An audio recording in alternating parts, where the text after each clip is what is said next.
learning songs. And if you're really liking what you're doing, I can record at the drop of a hat. Am I right that you do this out in Pittsburgh? Yeah, I'm in a suburb of Pittsburgh. It's basically near the airport area. I would love to come out and check this studio out. Okay, we're going to do Please, that. please do. David, can we take a 5-second pause? I'm going to throw in the intro, and then we're going to go to the show. And I'll come right You back. got it. Okay? Give Give me 1 second, bud.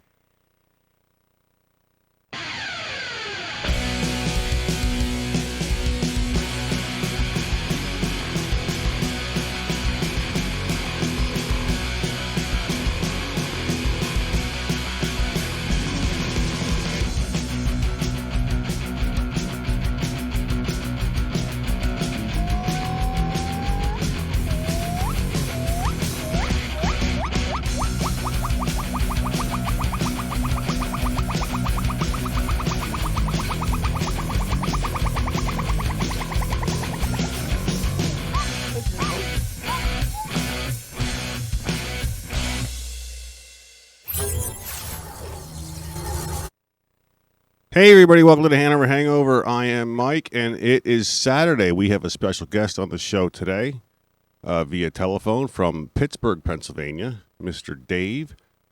I don't want to say your name wrong, Dave. What is your name? Granati. Granati.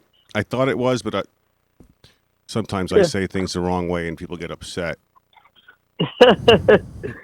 I hear you. My dad would do that on purpose. If he didn't like somebody, he'd purposely mispronounce their name. Yeah. So I want to welcome you to the Hanover Hangover, and thank you for allowing us to interview you. You're a big deal. For those who don't know, they will know after this interview who you are, and thank you. What you've done with your life and what you're doing with your life, which I think is awesome.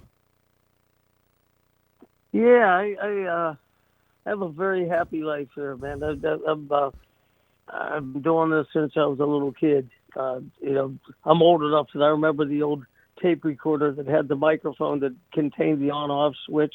I don't know if you guys are old enough to remember that. Oh, yeah. Yeah, a little cassette recorder. And then we discovered, my cousin and me both got one for Christmas. And then we discovered we could put sound effects on one cassette and record onto the other one. So we were basically doing overdubs, and we were about like 9 years old. Oh, wow. And, yeah. That was a little ahead of me. Ever since.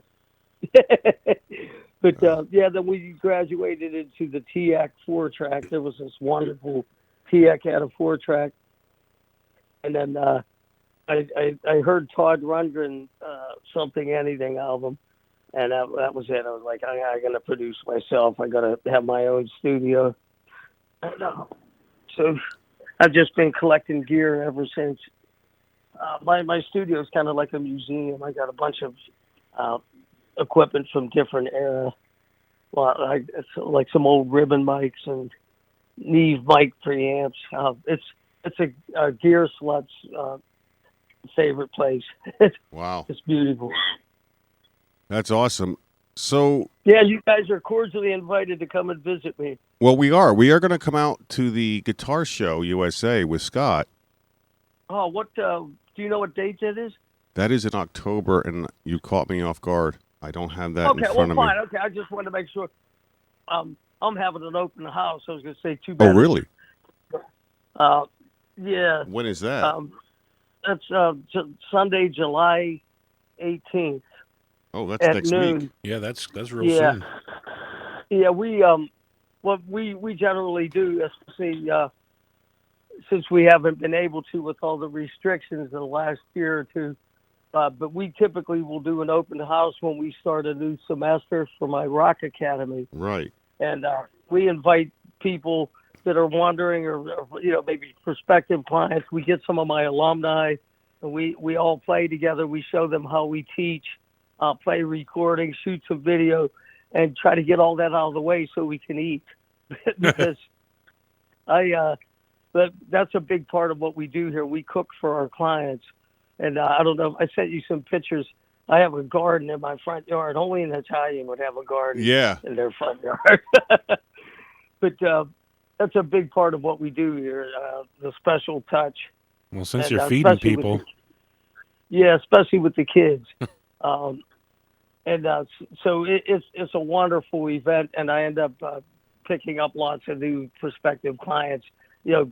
Different parents will get to talk to parents of like an alumni, and that's like my best advertising. More like word of mouth. Um, yeah, we've been very successful with that. I'm on over 10 years now of this Rock Academy.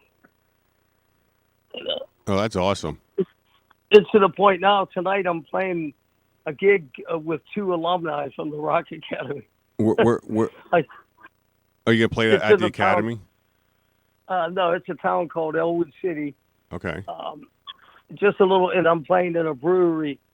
That's a lot of the shows here nowadays. And actually, throughout the pandemic, some of the only places you could play were like wineries and breweries. We have a number of them here, and they're Yeah. great gigs because they tend to be really big and open air, so they're a lot safer than a small nightclub with smoke and stuff. Yeah.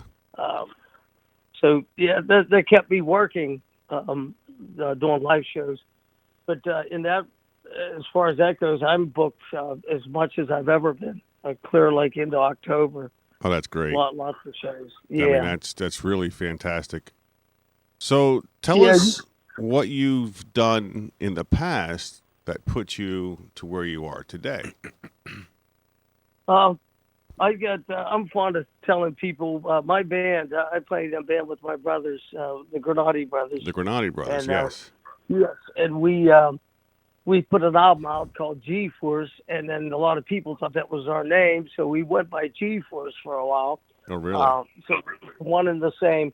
Yeah, we actually did really well in Philadelphia. Played the Spectrum a couple of times. As And G-Force, as Granati Brothers. one time as Granati Brothers, the second time as G Force. We had changed our name by then.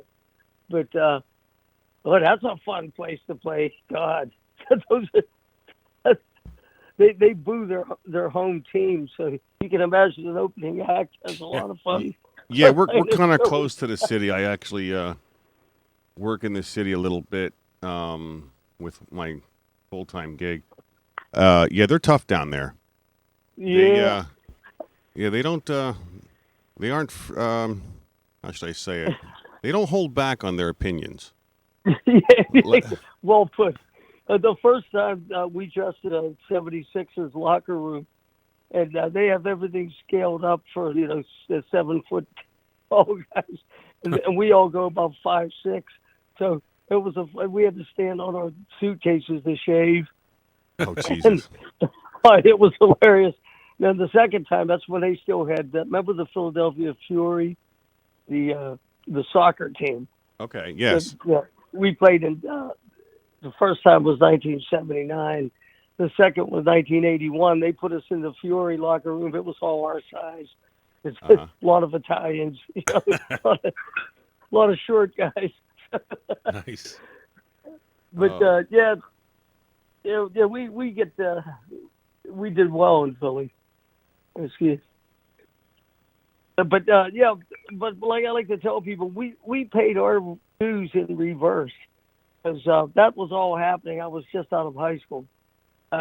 We went from playing, we were very popular here, like in the nightclubs, like all through high school. I've been playing professional since I was 15.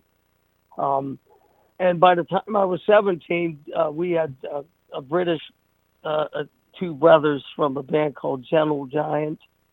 They're a fairly successful progressive band, kind of like Genesis. Okay. Very similar. And they were our manager.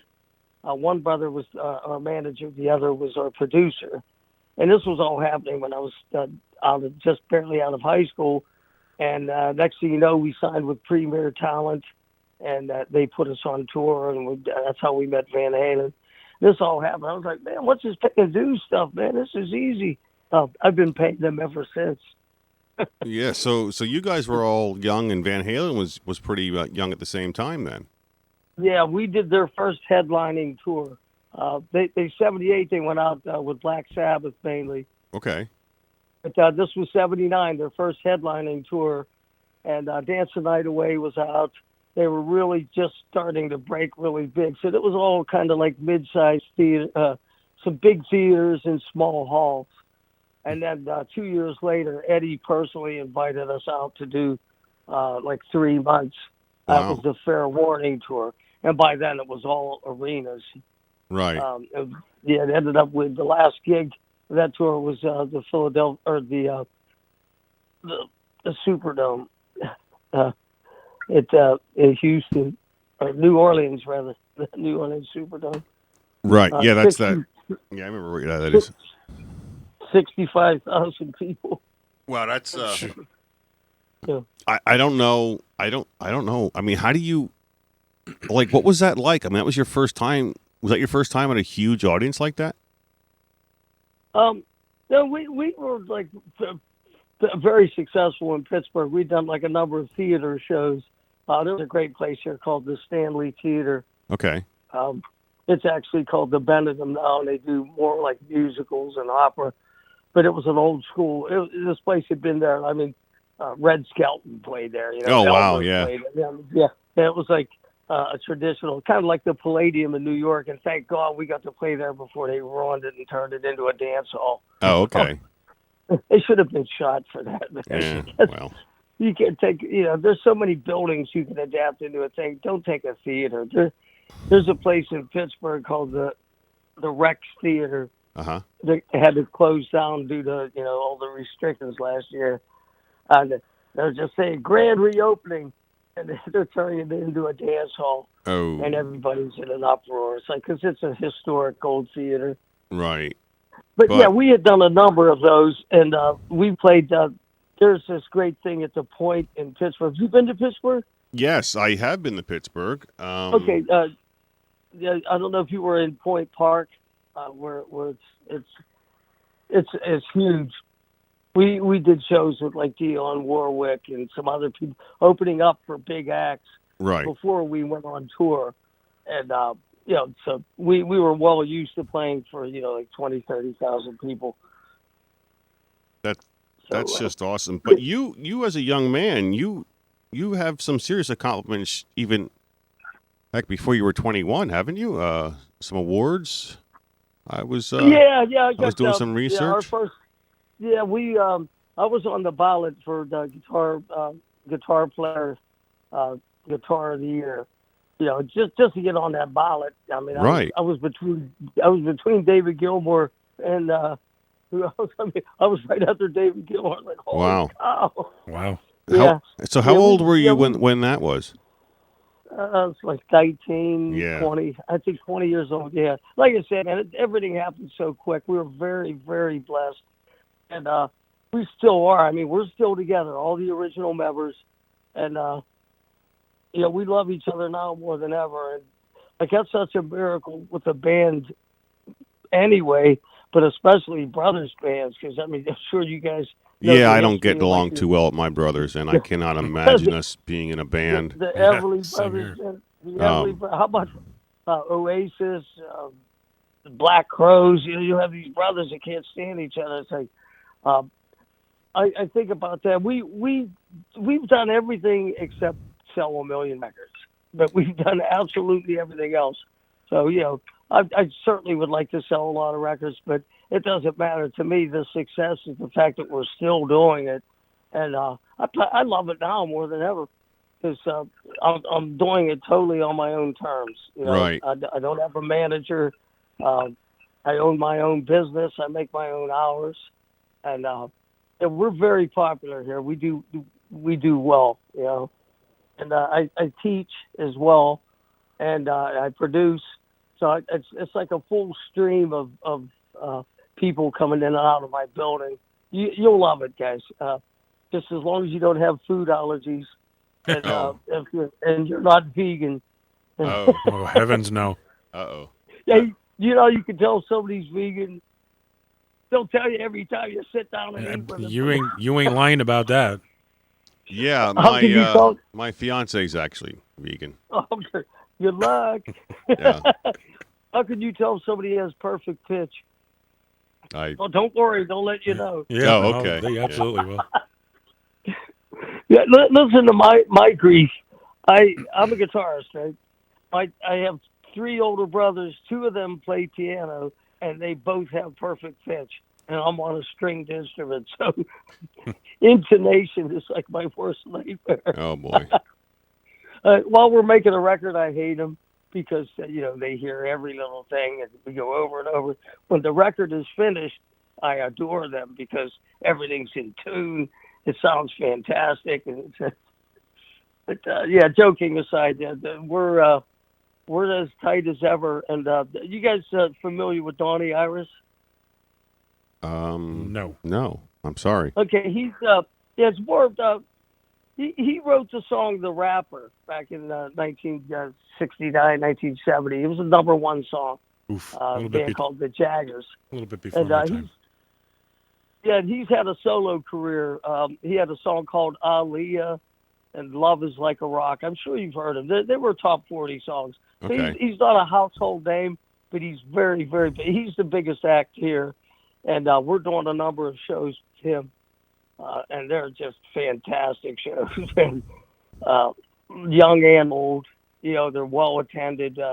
We all make good money and have a blast, and it's why we got into this in the first place. Right.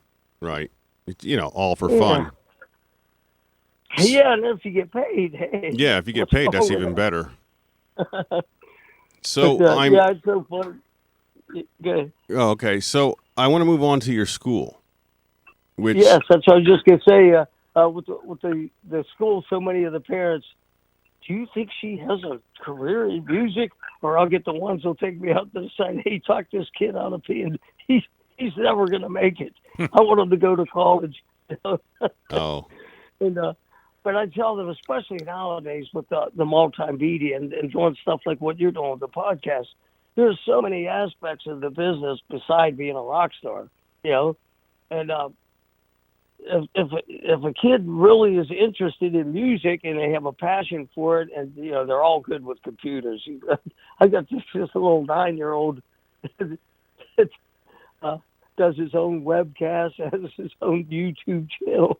oh really?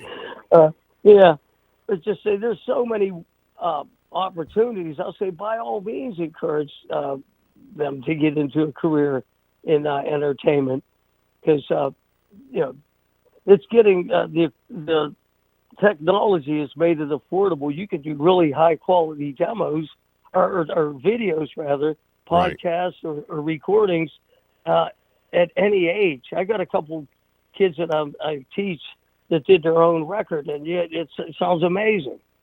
Wow. He had to borrow a couple of mics from me, but Yeah.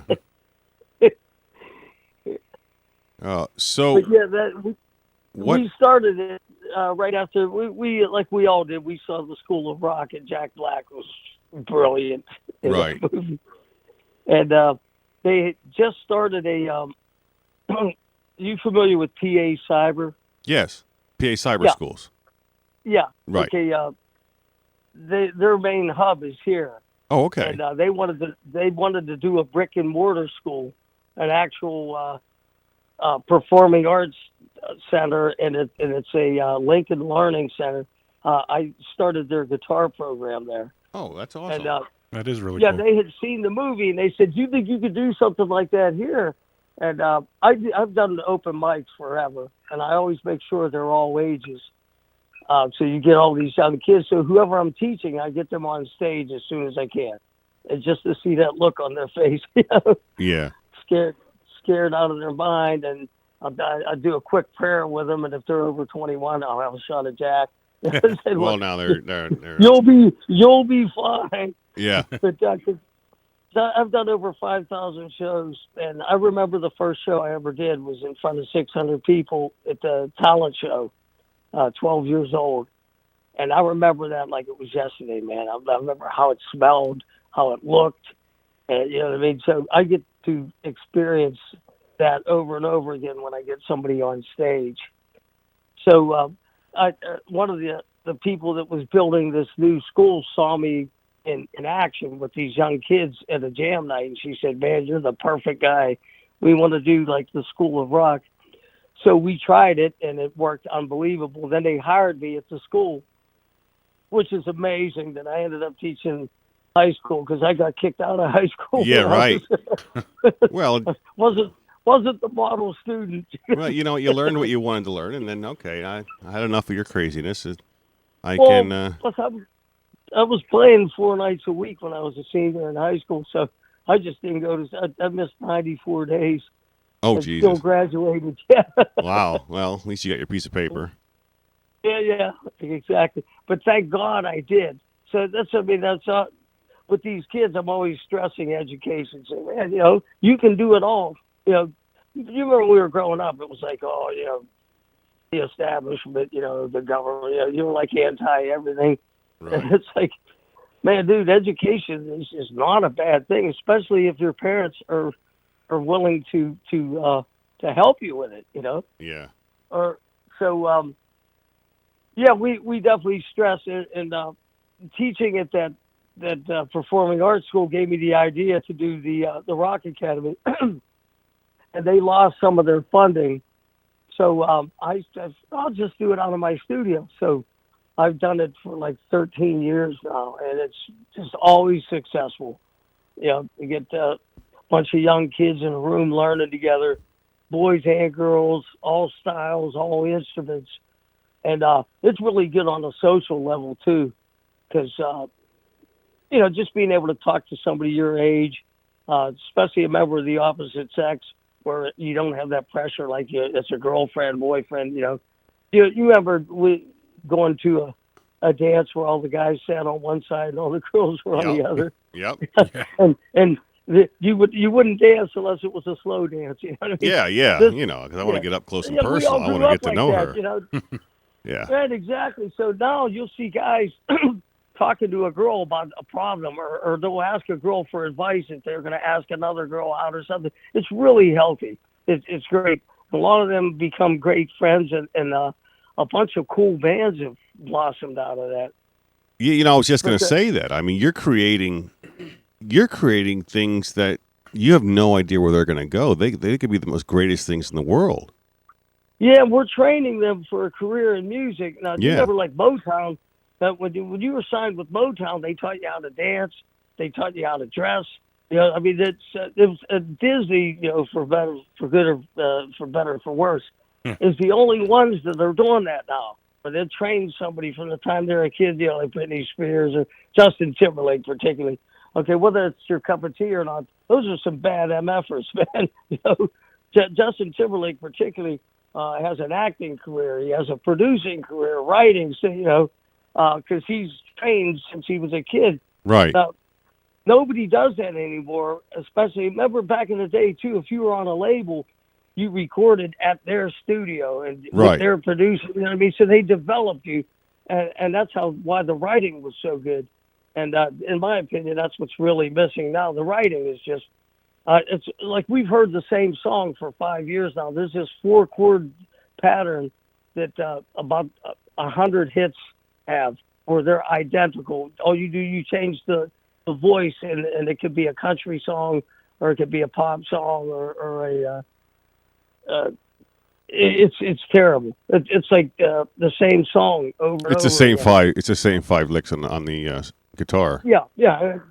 So they found a formula, and it's like a small pool of people that are writing all the hits, and I'm not a fan. Okay. Well. Sure isn't Led Zeppelin. Yeah. Well. Yeah, right. That's a whole That's other. a Yeah, whole breed of people right there. So Yep. speaking of Led Zeppelin, I was seeing you had Mr. Jimmy in your studio. He didn't make it to the studio. Oh, okay. I thought he was in your school. No, he did a gig with my school at the Hard Rock Cafe here. Okay. Nice. Have you seen him? Not live. God, he's bad, man. Yeah, he's his the real videos. deal. I am seriously encouraged. He was such a sweetheart. He said, "Oh, I was a little nervous to play in front of you. I saw some videos Scott Tallarico show me." Yeah. I said, "Dude, you killed me." I said, "You were so good." I mean, he had all the equipment. I mean, he looks like him, but he had all the equipment. He had an Echoplex and an old Marshall, and Really? He had a Supro. I mean, I'm a gearhead. Okay. So I mean, he had the exact equipment Jimmy Page did. He played with the bow and everything. But he was so sweet that he called me David's son. Like, oh man. But we were planning. He was supposed to come back and do another show, and come out to the studio, and we were going to shoot some video, and that's when all the restrictions came. So, but yeah, we're going to hook up. Yeah. Yeah, big recommend though. If he comes to your town, he's a badass man, and his drummer is real good. They really nailed the Bonham stuff. Yeah, you would have liked it, bro. He had the big 26-inch kick, Right. the actual Yeah, those are Ludwig monsters.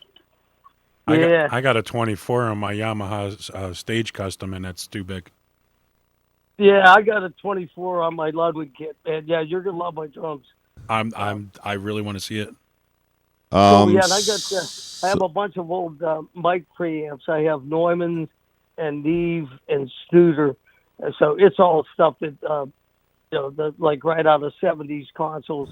So my stuff is very similar to like a British or a New York studio, nice. except you don't have to pay $200 an hour. Oh, man. Is that what the rate is? I don't even know. It's no joke out there. Yeah, I've been doing $50 an hour forever.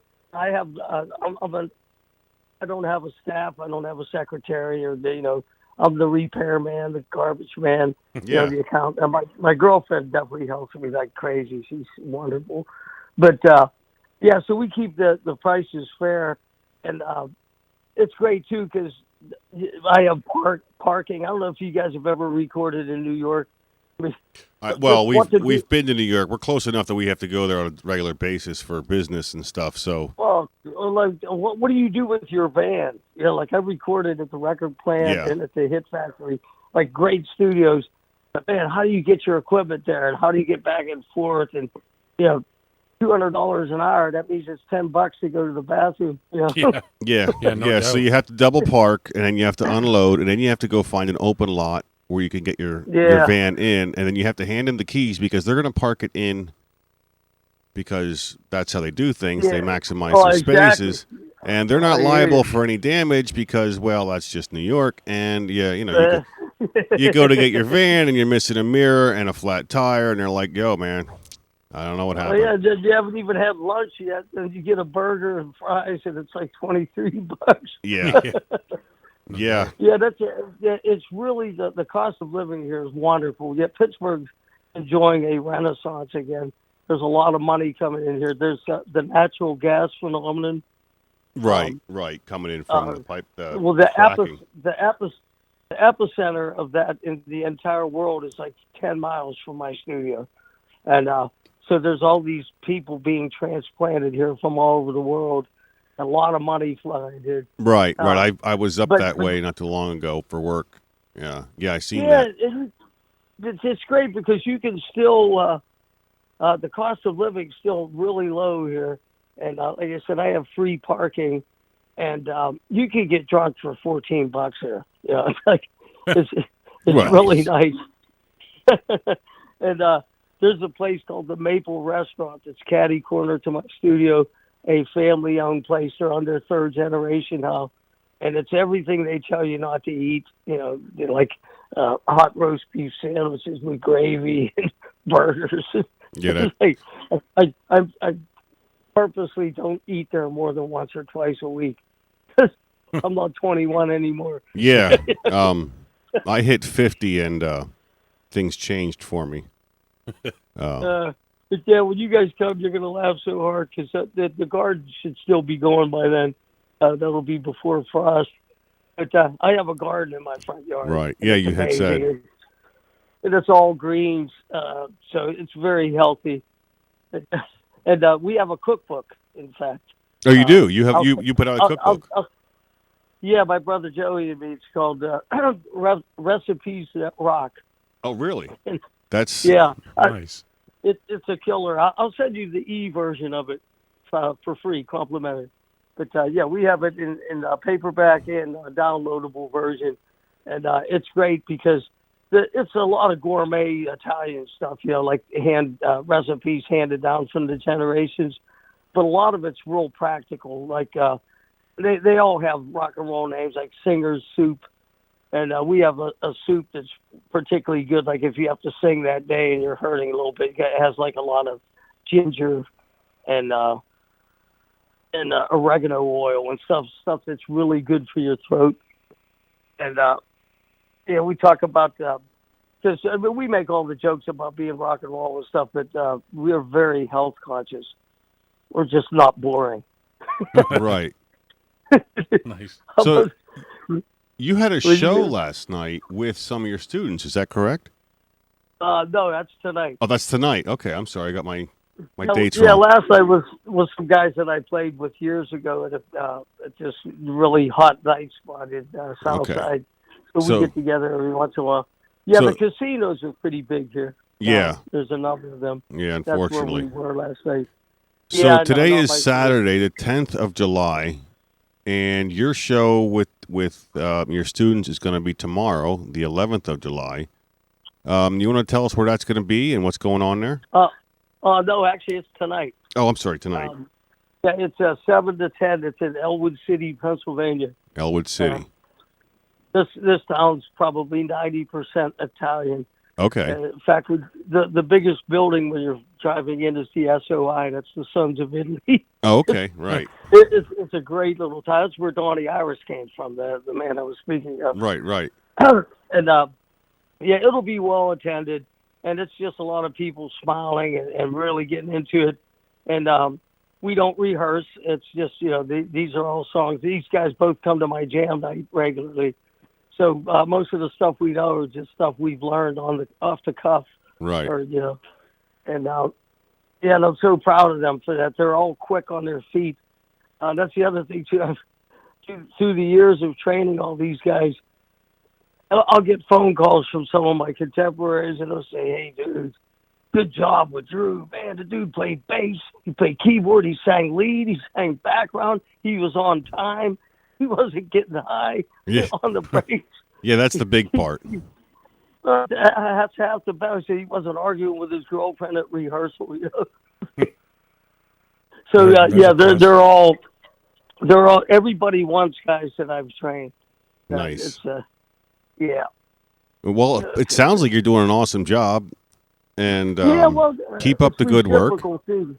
Yeah. And we're looking forward to coming out to your studio. You just well, now that we're friends on a personal level here, we have each other's phone numbers and stuff. Feel free to send me some information. It's only a 6.5-hour drive. Cool. Well, you know what I want to do, and maybe you can help me with this. I want to do a couple of years ago. We chartered a bus and we took the kids to Woodstock. Oh wow! For a field trip. Yeah, up there off the New York Thruway. And the parents.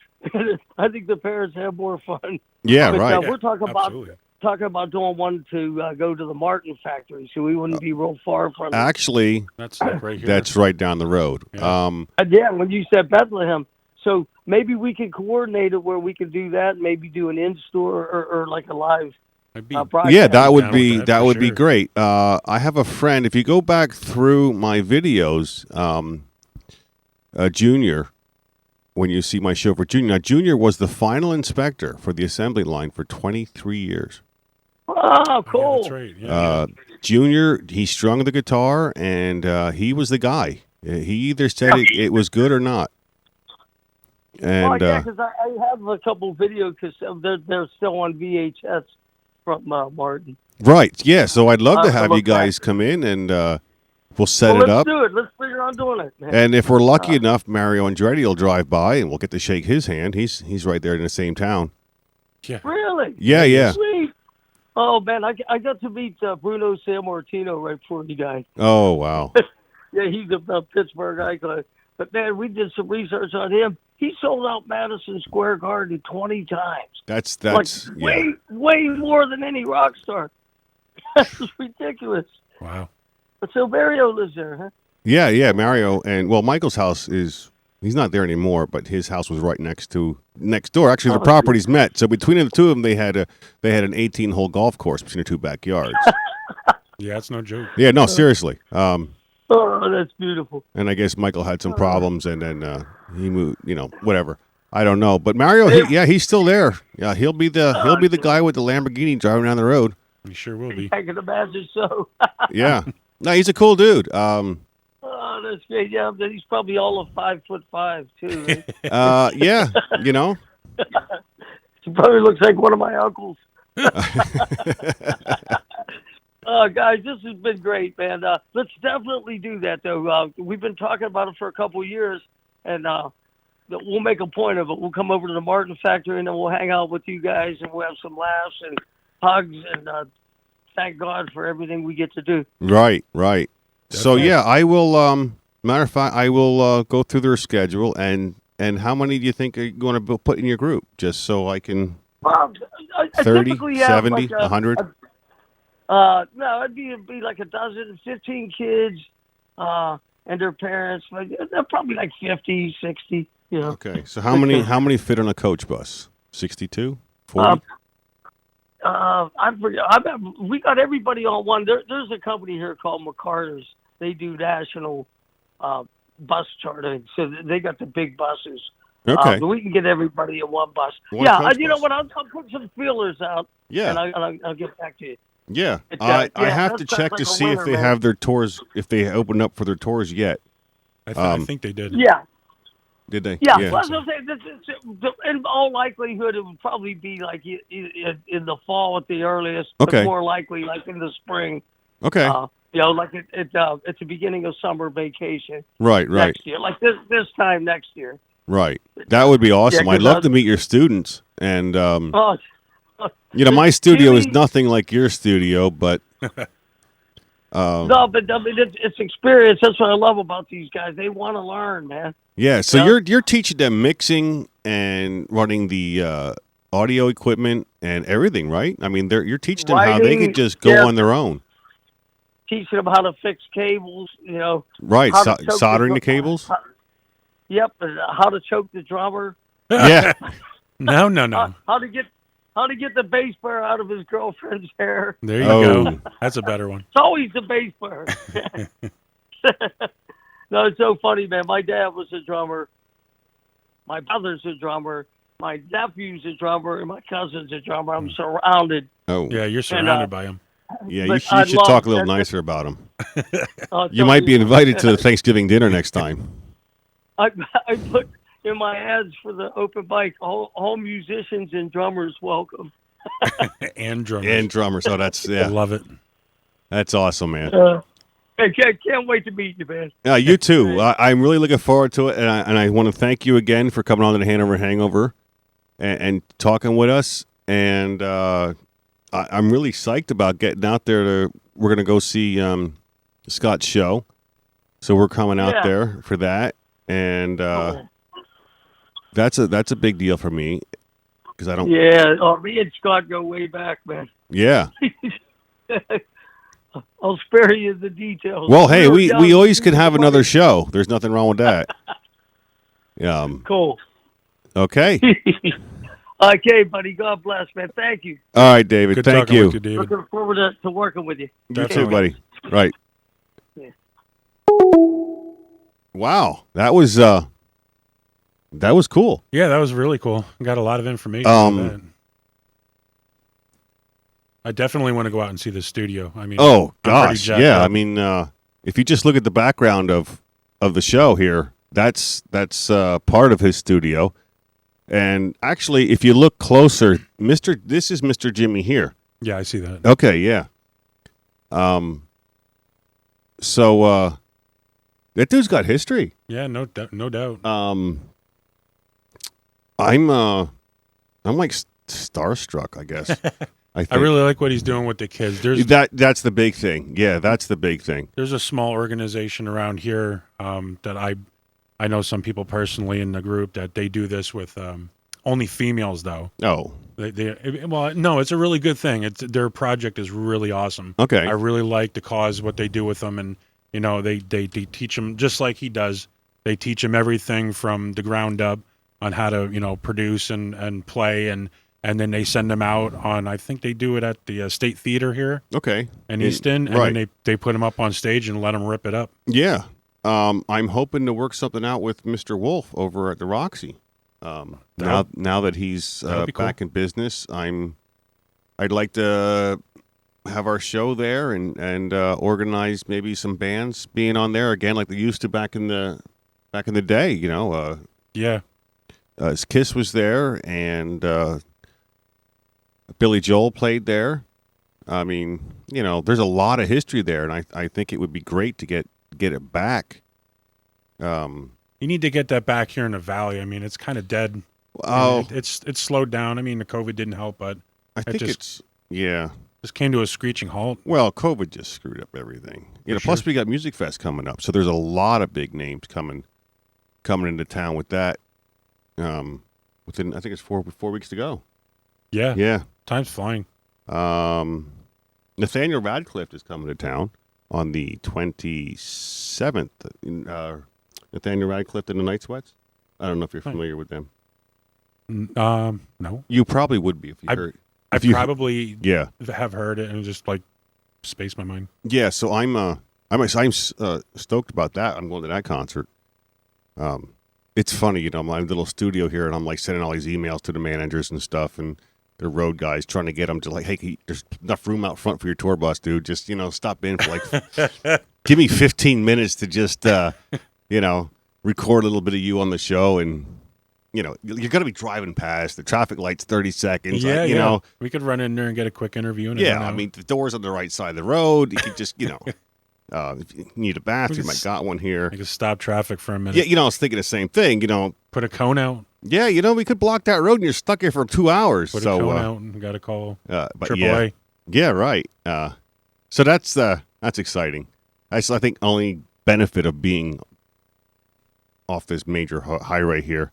Yeah. But with that said, Mr. Semmel, I want to thank you very much. Thank you for letting coming me on come to the show. Yeah, this was pretty cool. I mean, next time you do this, hook me up. Yeah, I try to do it once a week.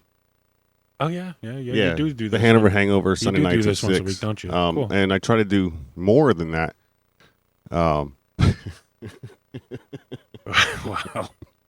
It's okay. I mean, all right. Well, I'll be back out playing soon myself, so we'll have to get you out.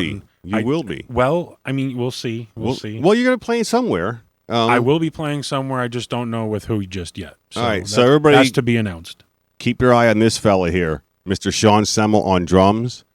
I will let you know what band he is going to be working with, and we will be promoting the shit out of that. That'll be fun. All right, guys. Until next time, good night, and everybody be safe. Peace.